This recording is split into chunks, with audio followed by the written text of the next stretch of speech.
आज हम लोग देख सकते हैं इसको रासायनिक अभिक्रिया के प्रकार के बारे में, लेकिन इससे पहले हम लोग को ये चीज समझ में आना चाहिए कि सर हम लोग जितना सीखे हैं संतुलित या असंतुलित वो सब समझ है कि नहीं। तो स्पेशली ऑनलाइन वाला के लिए है कि एक दोनों में से कौन सा समीकरण संतुलित है, इसको कमेंट में करना है, ठीक है ना।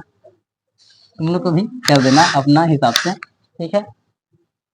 तो हम लोग आज समझते हैं सिर्फ रासायनिक अभिक्रिया के प्रकार। ऐसे नॉर्मली हम लोग 5 तरह के पढ़ेंगे रासायनिक अभिक्रिया के बारे में, लेकिन पांचों के अंदर में भी कुछ कुछ और मिलते जाएगा, एगो दूगो तीन गो, जैसे कि इसमें 2 गो मिल गया है, तो इसी तरीके से और भी सबके अंदर में एगो या 2 गो या 3 गो ऐसे करके मिलेगा। तो हम लोग को समझते चलना, ऐसे 10 गो 12 गो 15 गो भी हो सकता है। फिलहाल हम लोग ऊपर वाला को पहले स्टडी करते हैं, उसके बाद उसका डीप वाला ऑटोमेटिक आता जाएगा। एक दिन में मिनिमम एगो तो हो ही जाएगा। तो हम पीछे में भी तुम लोग को लिखाया था ना, ये संयोजन अभिक्रिया के बारे में पहले भी बताए हैं थोड़ा सा लेक्चर में, और वही डिफिनेशन यहाँ है, बस थोड़ा बहुत हो सकता है कि ऊपर नीचे रहे, ठीक है ना, उससे कोई मतलब नहीं है। मेन जो मतलब हमारा है वो इसको समझो पहले। संयोजन अभिक्रिया, अभिक्रिया तो केमिस्ट्री का भाषा ही है कि अभिक्रिया मतलब आपस में मिल रहा है, और संयोजन मतलब कि मिल रहा है। तो अकेले कैसे मिलेगा, मिलेगा तो 2 गो मिलेगा भाई, 3 गो मिलेगा, 4 गो मिलेगा, लेकिन एक गो अकेले कैसे मिलेगा, किसको से मिलेगा। जब भी मिलेगा तो 2 गो ही मिलेगा, और 2 गो से ज्यादा मिलेगा। तो जब 2 या 2 से अधिक पदार्थ या तत्व या यौगिक जो भी हो, 2 या 2 से अधिक पदार्थ तत्व यौगिक संयोग करता है, मतलब कि आपस में मिलता है और मिलने के बाद एकल बंधन बनाएगा, मतलब कि दोनों मिला लेकिन एक ही को बनेगा। तो एकल उत्पाद, तो उत्पाद और प्रतिफल ये सब पहले भी बता चुके थे कि उत्पाद मतलब जो बन उत्पाद और प्रतिफल उसी को बोलते हैं, जैसे अभिकारक,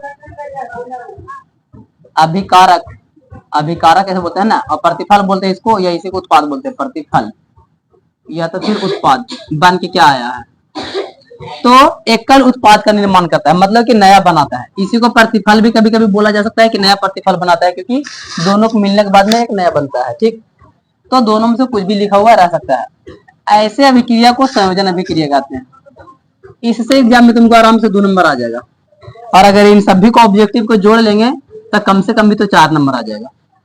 और एग्जाम में हर साल पूछ लेता है, कभी ना कभी एरम से एगो ने ऑब्जेक्टिव मिलेगा ही मिलेगा। तो कॉन्सेप्ट इसका समझ में आ रहा है। संयोजन अभिक्रिया मतलब 2 या 2 से अधिक आपस में पदार्थ तत्व यौगिक मिलना, तत्व मिले, पदार्थ मिले, यौगिक मिले, कोई भी चीज मिले, बस 2 गो से ज्यादा मिलना चाहिए। जैसे चीनी में पानी मिला देता है शरबत हो जाता है, तो एक ही कोई चीज हो गया शरबत, जस्ट इस तरीका से तब हो गया हमारा संयोजन। संयोजन से ही तुमको पता चल जाना चाहिए कि संयोजन मतलब जुड़ने का बात हो रहा है, ठीक है।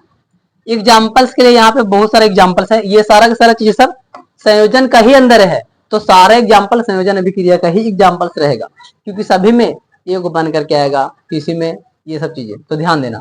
तो पहले इसमें स्पेशली 2 गो एग्जाम्पल ले रहे हैं, ठीक है ना। कोयले का दहन, मतलब कि जब हम लोग कोयला को जलाते हैं, तो कोयला मतलब क्या, कार्बन, कार्बन सी, ठीक है ना। तो कार्बन को सी बोलते हैं, सी माने कोयला। तो इसका जब जलाते हैं तो कोयला कैसन होता है, ठोस, इसीलिए यहाँ पर बगल में एस लिखल है। जैसे कि उसको बताया था भौतिक के बारे में कि इसका भौतिक स्ट्रक्चर तो देखना है, तो वो इससे पता चलेगा। तो सी मतलब कार्बन है, और कार्बन कैसे है, ठोस, ठोस मतलब ढेला नहीं है, पत्थर नहीं है। तो कोयला जलाते तो ढेला नहीं तो रहता है।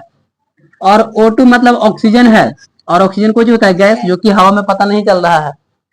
तो जब हम लोग कोयला को जला रहे हैं तो हवा के बिना तो जलेगा ही नहीं, तो जलाए हैं तो क्या बना, कार्बन डाइऑक्साइड बना। ऑक्सीजन और कार्बन दोनों मिल गया तो कार्बन डाइऑक्साइड बना, और कार्बन डाइऑक्साइड भी कैसे, जो कि वायुमंडल में घूम रहा है, ठीक है ना। तो जस्टली 2 गो मिला और बना तीसरा एक ही गो बना। इसका में क्या बोला था कि 2 गो मिला, सबसे इंपॉर्टेंट याद रखिए, 2 या 2 से अधिक पदार्थ मिला और एकल उत्पाद निर्माण किया, यही तो लाइन ही याद रखना है। 2 गो मिला, एगो बनाया, 2 गो मिला, एगो बनाया, तो हो गया ये। तो यहाँ पर कोयला के दहन, तो यहाँ पर ये हमारा समीकरण हो गया है कि कार्बन और ऑक्सीजन मिल रहा है सब, तो कार्बन डाइऑक्साइड बन रहा है। उसके बाद में H2 प्लस में O2, यानी कि यहाँ पर बोल रहा है क्या कि H2 गैस तथा O2 यानी कि ऑक्सीजन गैस से जल का निर्माण, मतलब जो पानी बना हुआ है हाइड्रोजन और ऑक्सीजन के मिल के पानी बना हुआ है, तो यहाँ पर हालांकि संतुलित समीकरण करके लिखा हुआ है H2 प्लस में O2 H2O ऐसे समझते हैं। H2O समझते हैं कि पानी का हम लोग का सूत्र होता है, लेकिन दोनों तरफ में मैचिंग नहीं कर रहा है, जिसकी वजह से हम लोग को संतुलित करना पड़ गया। तो फिर एक सही बन करके आया और दिखाई दे रहा है। हालांकि हम लोग ऐसे भी लिख सकते थे H2 प्लस में O2 H2O ऐसे भी लिख सकते थे, क्योंकि दोनों से एक ही को बन रहा है एग्जाम्पल दर्शाने के लिए, लेकिन संतुलित समीकरण कर देने से थोड़ा सा ठीक हो जाता है कि हाँ सब सही है। ठीक, तो यहाँ पर भी H2 हाइड्रोजन गैस है, ऑक्सीजन भी गैस है, और बना क्या है सर? पानी, जो कि लिक्विड होता है, द्रव होता है, तो बस तरल हो गया, द्रव हो गया। तो इसमें से तुम्हारा ऑब्जेक्टिव एगो मिल जाएगा कि निम्नलिखित में से संयोजन अभिक्रिया का उदाहरण कौन है या समीकरण कौन है? कोयले का जलना, ऑक्सीजन के साथ में कोयले का जलना, ये भी संयोजन अभिक्रिया है। हाइड्रोजन और ऑक्सीजन का मिलना, ये भी संयोजन अभिक्रिया, क्योंकि दो मिल रहा है, एगो बना रहा है। हाँ हाँ, ये भी कोयले जलता है तो क्या बनता है, उसका प्रतिफल या उत्पाद क्या निकलता है? लास्ट में तो कार्बन डाइऑक्साइड निकलता है। मतलब घुमाएगा, कन्हू से भी घुमाएगा भाई, उसका वो अपना स्टाइल है। ठीक, अब उसके बाद एक और आता है इसी में, ऊष्माक्षेपी रासायनिक अभिक्रिया। ऊष्माक्षेपी, अब इसमें देखो ऊष्मा लगी, ऊष्मा मतलब गर्मी, गर्मी देगा। अब एक्स्ट्रा में कोई भी काम करेंगे तो गर्मी देगा। जिन अभिक्रियाओं में उत्पाद के निर्माण के साथ साथ ऊष्मा भी उत्पन्न होती है, उन्हें ऊष्माक्षेपी रासायनिक अभिक्रिया कहते हैं। मतलब क्या हो रहा है? जल तो रहा है सर, ये जो भी हो रहा है रासायनिक अभिक्रिया कर रहे हैं, तो गर्मी भी निकल रहा है। जैसे उदाहरण के लिए प्राकृतिक गैस का दहन, मतलब हम लोग जो घर में खाना बनाने के लिए गैस जलाते हैं, वही है प्राकृतिक गैस। जब इसको हम लोग जलाते हैं तो CH4, यानी इसको क्या मीथेन बोलते हैं ना, मीथेन गैस ऑक्सीजन के साथ में जला रहे हैं। मीथेन को ऑक्सीजन के साथ में जला रहे हैं, तो ये भी गैस है, ऑक्सीजन भी गैस ही है। तो दोनों मिलने के बाद कार्बन डाइऑक्साइड और H2 गैस का, और साथ में ऊर्जा का निर्माण कर देता है। यानी कि ऊर्जा, यानी कि गर्मी भी देता है। ये कार्बन डाइऑक्साइड मुक्त कर दे रहा है, और जल के रूप में भी आ रहा है, और प्लस में ऊर्जा भी, जो कि सब अपना अपना जगह पर चला जाता है। ठीक है, इसी में है श्वसन एक ऊष्माक्षेपी अभिक्रिया है। ये एग्जाम में सबसे ज्यादा आता है। श्वसन कौन सा अभिक्रिया है, ऐसे करके ऑब्जेक्टिव मिलेगा, ऊष्माक्षेपी, ऊष्माशोषी, ऐसे करके वियोजन, आयोजन जो भी रहता है ऐसे। तो श्वसन ऊष्माक्षेपी अभिक्रिया है। जब हम लोग सांस लेते हैं और जब सांस छोड़ते हैं, तो ठंडा में इसको एहसास कर सकते हो कि गर्मी निकलता है। ठीक है ना, गर्म थोड़ा सा नक्यम से धान निकलता है, सांस से लेते हैं, बोलते हैं तो, है ना। तो श्वसन क्या है सर? ऊष्माक्षेपी अभिक्रिया, मतलब कि ऊष्मा भी ये देता है, निकालता है बाहर जब हम लोग सांस छोड़ते हैं। तो शाक सब्जी वनस्पति द्रव का विघटित होकर कंपोस्ट बनना, ये भी ऊष्माक्षेपी है। मतलब कंपोस्ट मतलब खाद, साग सब्जी फेंक दिए, गल गया, सड़ गया, तो वो भी ऊष्माक्षेपी ही है। अब इसको कहोगे कि उसमें कहाँ से ऊष्मा आ गया? कभी नोटिस करना कि कोई गेंदौरा पर या नेवारी वारी सब सड़ जाता है, गल जाता है, तो नेवारिया को तुम कोड़ करके अंदर से निकालना, वो बहुत धान एकदम गर्म लगेगा। जब हम लोग गेंदौरा फेंके जाते हैं ना कोड़ करके नेवारी वाला, तो बहुत गर्म निकलता है नीचे से नेवारिया वाला गेंदौरवा। कभी नोटिस किए हो? मटिया वाला नहीं, मटिया भी तो अंदर से खैर वो अपना तरीका से होता है, लेकिन गेंदौरवा में ज्यादातर जो सड़ा गला पदार्थ रहेगा, उसमें ज्यादा तुमको ऊष्मा देखने को मिलेगा। और ज्यादातर गांजा में ऐसे होता है, गंजवा रहता है ना जो, तो सब नेवारी वारी रहता है, तो उसको जब हम लोग कोड़ करके या चपड़वा से उठा करके रखते हैं ना, तो नीचे वाला में बहुत गर्मी रहता है, गर्म लगता है उठाने के बाद, तो उसमें भी ऊष्मा होता है। तो सीधी सीधी बात, कोई भी चीज में देख लेना कि ऊष्मा नजर आ रहा है, ऊर्जा लिखल रहेगा साइड में या ऊष्मा लिखल रहेगा, समझ लेंगे सब ऊष्माक्षेपी अभिक्रिया। ठीक है ना। उसके बाद इसी में एक और है श्वसन अभिक्रिया। श्वसन अभिक्रिया किसे कहते हैं? यानी कि जो हम लोग सांस लेते हैं वो भी एक तरह की अभिक्रिया ही है। ठीक है ना। तो इसको डिफिनेशन थोड़ा सा बहुत लॉन्ग है, और उसका यहाँ पे एक समीकरण लिख दिए हैं। इसी समीकरण को हम लोग छठा चैप्टर में पढ़ेंगे। बायोलॉजी में जब जाएंगे तो बायोलॉजी में यही चीज को पढ़ाना है फिर से एक बार। ठीक है ना, बायोलॉजी में ये चीज मिलेगा हम लोग का। ठीक है, समझते हैं इसको। और ये प्रकाश संश्लेषण का रासायनिक एक तरह से भी यही होता है। श्वसन अभिक्रिया क्या है? तो जैसे हम लोग जानते हैं सर कि जिंदा रहने के लिए हम लोग को चाहिए एनर्जी, और एनर्जी कहाँ से मिलता है हम लोग को? खाना से।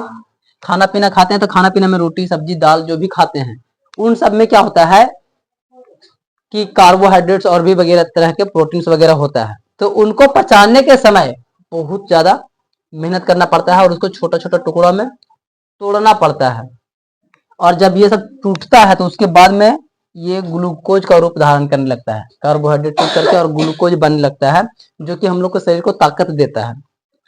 और यही ग्लूकोज हमारे शरीर के कोशिकाओं में उपस्थित ऑक्सीजन से मिल करके हमें ऊर्जा देता है। अगर ऑक्सीजन नहीं रहेगा तो ये हमें एनर्जी देगा ही नहीं, बिना ऑक्सीजन के ये काम ही नहीं करेगा।